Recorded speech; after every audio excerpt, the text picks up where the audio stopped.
आज गोटे मिनिट चली पाला नहीं गृह मौसुमी अधिवेशन तृतीय दिन में भी विधानसभा अचल। पूर्वतन विधायक जॉर्ज तिर्की वियोग में शोक प्रस्ताव पर गृह में हंगामा करते विरोधी। प्रश्नकाल आरंभ सारा प्रसंग में बीजेडी सदस्यंकर हो हल्ला हट्टगोल। बाचस्पति पोडियम तले हो हल्ला करने सह नाराबाजी करते। मात्र किछि क्षण रे अपराह्न 4टा जाए गृह को मुलतवी घोषणा करते बाचस्पति। आज अधिवेशन आरंभ में गृह में शोक प्रस्ताव आगत करते मुख्यमंत्री मोहन चरण माझी।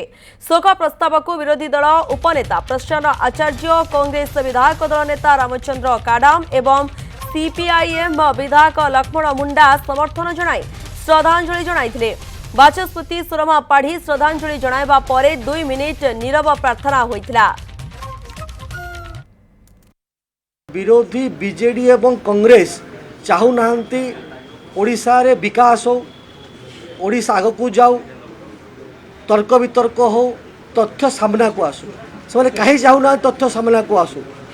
कहीं ना कहीं संदेह होची जे तथ्य जदि सामना को आसीबो जो थी पाई से आंदोलन करुछंती तथ्य सामना को आसीबो ताहेले से माने एक्सपोज्ड हो जिवे।